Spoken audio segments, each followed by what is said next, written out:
पहली बार ऐसी घटना बिहार में देखने को मिला कि किलो के भाव से चांदी और सोने तौले गए। जब एक छोटे पदाधिकारी के यहाँ इतने रुपए मिल रहे हैं। मंत्री सुरक्षित नहीं है तो आम लोग कैसे सुरक्षित हो सकते हैं? भाई देखिए, एक चीज़ जान लीजिए, आम लोग तो सुरक्षित नहीं है। बिल्कुल। अब तो घर के अंदर घुस करके, अस्पतालों के अंदर घुस करके लोगों की हत्या की जा रही है। आप देख लीजिए, 65 लाख लोगों के वोटर लिस्ट से नाम कट गए और चिंता किसको है? विपक्ष को है। सत्ता पक्ष के लोग मौज में हैं। नमस्कार, स्वराज पोस्ट देख रहे हैं आप। मैं हूं आपके साथ आभा। देखिए, अभी हमारे साथ मौजूद है आरजेडी के प्रवक्ता एजाज अहमद। सर नमस्कार। बहुत धन्यवाद। सर, मंत्रियों पर लगातार देखा जा रहा है कि हमला हो रहा है। पहले तो मंगल पांडे पर हुआ, स्वास्थ्य मंत्री पर, अब नालंदा के में जो है श्रवण कुमार पर हमला हुआ। सर क्या कहेंगे सर? देखिए, मंत्रियों पर हमला ये दुर्भाग्यपूर्ण घटना है और कहीं ना कहीं लोकतंत्र और लोकतांत्रिक व्यवस्था में जब सरकार में बैठे हुए लोग जनता और जनता के हितों के लिए काम नहीं करते हैं, जनता के मुद्दे पर खड़े नहीं रहते हैं, जनता के सवालों से नहीं जूझते हैं, तो जनता कहीं ना कहीं गुस्से में आ जाती है और वो गुस्से का प्रकटीकरण करती है। क्योंकि लोकतंत्र में जनता अपने जनप्रतिनिधि को, मंत्री को ही अपनी बात पहुंचाती है।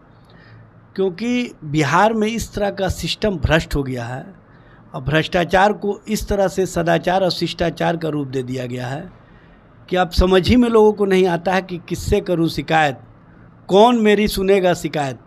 इस तरह की स्थिति और परिस्थिति का निर्माण बिहार में सरकार के स्तर से कर दिया गया। एक जूनियर इंजीनियर के घर से 10 करोड़ रुपया जलाना और जलाए जाने की घटना ये स्पष्ट करता है कि बिहार में किस तरह से भ्रष्टाचार को संरक्षित किया जा रहा है। दुर्भाग्य की स्थिति यह है कि डीओ के यहाँ से जब छापा पड़ते हैं तो नोट गिनने की मशीन से 3 दिन तक नोट गिना जाता है। पहली बार ऐसी घटना बिहार में देखने को मिला कि किलो के भाव से चांदी और सोने तौले गए। जब एक छोटे पदाधिकारी के यहाँ इतने रुपए मिल रहे हैं तो उनको संरक्षित करने वालों के यहाँ कितना मिलेगा, इसी से समझा जा सकता है। लेकिन अफसोस की बात है कि बड़ी मछलियों पर हाथ नहीं डाला जाता है, छोटी मछलियों पर ही हाथ डाल करके कहीं ना कहीं सरकार अपना बचाव करवा लेती है। सरकार के स्तर से जिस तरह से अपराध अपराधियों को संरक्षित किया जा रहा है, जिस तरह से अपराधियों का बोलबाला है और अपराधी जिस तरह से आम लोगों को प्रताड़ित कर रहे हैं, उसके कारण भी लोगों में गुस्सा है। लगातार ऐसा देखा जाए, जैसे मंगल पांडे के साथ हुआ तो 2 बच्चों को मार के जो हत्या कर देखिए, ये सिस्टम के कोलैप्स होने का प्रमाण है और जनता का सिस्टम पर विश्वास नहीं रह जाना ये प्रमाणित करता है। जब शासन और प्रशासन पंगु हो जाए, जब शासन और प्रशासन जनता के सवालों से जूझने का काम नहीं करे और जब अपराध हो, बलात्कार हो, व्यभिचार हो और उस मामले पर जब परिवार के सदस्य, आम लोग अपनी फरियाद लेकर के शासन प्रशासन के पास पहुँचे और शासन प्रशासन सुनने का काम नहीं करे तो लोगों में गुस्सा होता है। इसमें सवाल भी उठता है कि जब मंत्री सुरक्षित नहीं है तो आम लोग कैसे सुरक्षित हो सकते हैं? भाई देखिए, एक चीज़ जान लीजिए, आम लोग तो सुरक्षित नहीं है। बिल्कुल। अब तो घर के अंदर घुस करके, अस्पतालों के अंदर घुस करके लोगों की हत्या की जा रही है और थानों में घुस करके पीटा जा रहा है, पुलिस को पीटा जा रहा है। पुलिस भय से भाग रही है अपराधियों के और पुलिस के सामने 200 राउंड फायरिंग होता है और जो फायरिंग करते हैं वो चैलेंज करते हैं कि मैं तब तक गिरफ्तारी नहीं दूंगा जब तक मैं नहीं चाहूँगा। और ये हकीकत है कि उन्होंने जब चाहा तभी गिरफ्तारी हुई। सरकार पहले कहती थी ना किसी को फंसाते हैं ना बचाते हैं। अब सरकार के स्तर से ही दिख रहा है कि सरकार अपने राजनीतिक हित के लिए फंसाती भी है और राजनीतिक लाभ के लिए बचाती भी है और उसको एक अन्य मार्ग में मुख्यमंत्री से मिलने का समय भी दिया जाता है और वो 2 घंटे 3 घंटे मुख्यमंत्री से किस बात पर चर्चा करते हैं, ये बात अभी तक से स्पष्ट रूप से सामने नहीं आता। आखिर क्या कारण है? जब इस तरह के लोग मुख्यमंत्री निवास तक पहुंच जाए तो समझ लीजिए कि अपराधियों का बोलबाला किस तरह से होगा। और अपराधी अब तो ये कहने लगे हैं सैया भय कोतवाल तो अब डर काहे का, और ये स्पष्ट रूप से दिखने लगा है। इस तरह की स्थिति और परिस्थिति के निर्माण करने में जिनकी भूमिका है उनको तो भोगना ही पड़ेगा, क्योंकि जब गुस्सा आम आवाम का सामने आता है तो वो ये नहीं देखता है कि कौन है, उसको लगता है कि हम और हमारे साथ न्याय नहीं हो रहा है, तो हम न्याय के लिए किसी स्थिति या परिस्थिति तक पहुंच जाए। और न्याय की परिधि में जब सरकार के स्तर से कोई कार्रवाई नहीं दिखे और न्याय के लिए जब सरकार के स्तर से कोई कार्रवाई नहीं होता हो और सरकार के स्तर से जब अपराधियों को इस दृष्टि से देखा जाता हो कि ये हमारे अपराधी हैं, ये उनके अपराधी हैं, जब वो विपक्ष के साथ होते हैं तो कुख्यात कहलाते हैं, जब सरकार के साथ होते हैं तो बाहुबली कहलाते हैं।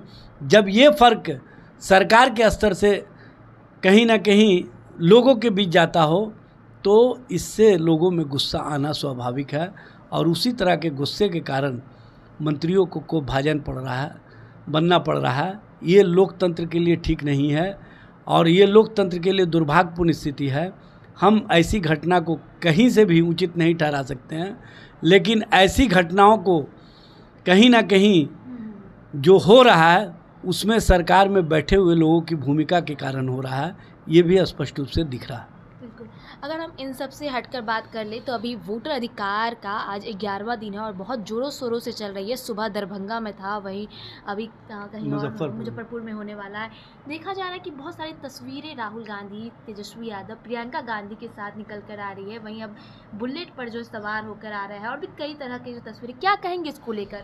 देखिए, इतनी भीड़ उमड़ रही है। देखिए, जनता और जनता के बीच से जो वोटर्स के अधिकार छीने गए हैं उसकी आवाज़ कहीं ना कहीं तेजस्वी जी और राहुल जी बनने का काम किया, और इन्होंने स्पष्ट रूप से बिहार और देश की जनता को संदेश दिया है कि लोकतंत्र और लोकतांत्रिक अधिकार को कोई भी अगर कुचलने का कार्य करेगा, चाहे वो सरकार हो या सरकार के माध्यम से चुनाव आयोग हो, इस तरह के कार्य करेंगे तो हम बर्दाश्त नहीं करेंगे।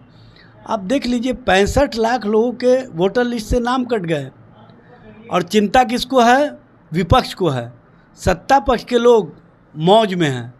65 लाख लोगों के वोट कटने के बाद भी इन लोगों के चेहरे पर कोई सिकन नहीं है।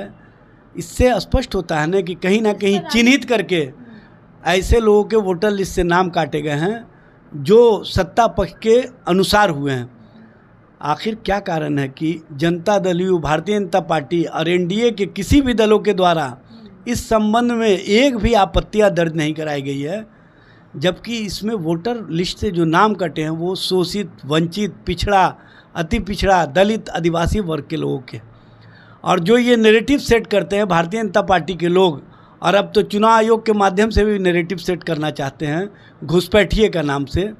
तो चुनाव आयोग ने जो एफिडेविट दिया है माननीय सर्वोच्च न्यायालय में 65 लाख लोगों के नाम डिलीट करने के संबंध में, उसमें एक बार भी घुसपैठिए का जिक्र नहीं किया है। उस हलफनामे में एक बार भी चर्चा घुसपैठिए का नहीं है। लेकिन दलित, शोषित, वंचित जो जिंदा हैं उनको मृतकों की सूची में डाल दिया गया है, और जो मृतक हैं उनको जिंदा की सूची में डाल दिया गया है, और जो अपने परिवार के भरण पोषण के लिए पटना से, बिहार से बाहर गए हुए हैं, जो रोज़ी रोटी कमाने के लिए गए हुए हैं, उनका नाम काट दिया गया। SIR का मतलब होता है स्पेशल इंसेंटिव रिवीज़न। तो रिवीज़न में आपने डिलीशन तो किया, एडिशन क्यों नहीं किया? पिछले 1.25 महीने से ये रिवीज़न के कार्य चल रहे हैं। 65 लाख लोगों के नाम डिलीशन हो गए, लेकिन एडिशन अब तक एक भी नहीं हुए हैं। क्या 18 वर्ष से ऊपर के लोग नहीं हुए हैं? जबकि इससे पहले महाराष्ट्र में एडिशन हुए, डिलीशन एक भी नहीं हुए। दिल्ली में एडिशन हुए, डिलीशन एक भी नहीं हुए। लेकिन बिहार में ये समझ रहे थे कि अगर हम एडिशन करेंगे तो हमारे लोगों के नाम नहीं जुड़ पाएंगे, तो इसीलिए अपने लोगों का नाम बचाते हुए इन्होंने गरीब, शोषित, वंचित, पिछड़ा, अति पिछड़ा का नाम डिलीशन करवा करके उनको वोट के अधिकार से वंचित किया है, उनको लोकतांत्रिक प्रक्रिया से अलग किया है, उनके नागरिक अधिकार से कहीं ना कहीं वंचित किया है, उनको राशन से वंचित किया है, उनको आवासीय योजना से वंचित किया है, उनको किसान के लोन लेने की स्थिति से वंचित किया है, उनको अपने पुत्र पुत्रियों के लिए जो छात्रवृत्ति योजना है उससे वंचित किया है। और ये वंचित करने का कारण ये है कि इनको समझ में आ रहा है कि ये हमारे वोटर नहीं है। जब इनको अपने ही राज्य में 65 लाख लोगों के नाम काटने पर चिंता नहीं है, तो इसे समझा जा सकता है कि किस तरह की राजनीति बिहार में वोटर्स के नाम पर चुनाव आयोग को माध्यम बना करके किया जा रहा है। और चुनाव आयोग कहीं ना कहीं केंद्र की सत्ता के इशारे पर काम कर रही है, और जो लिस्ट उन लोगों को दिया गया है उसी अनुसार सभी बूथों से नाम काटे गए हैं। तो सुना आपने, आरजेडी प्रवक्ता ने तमाम मुद्दों पर अपनी बातों को रखते हुए नजर आए। क्या कुछ कहा हमने आपको सुनाया। ऐसे ही खबर के लिए बने रहे स्वराज पोस्ट। कैमरामैन डब्ल्यू के साथ मैं आभा, स्वराज पोस्ट, पटना।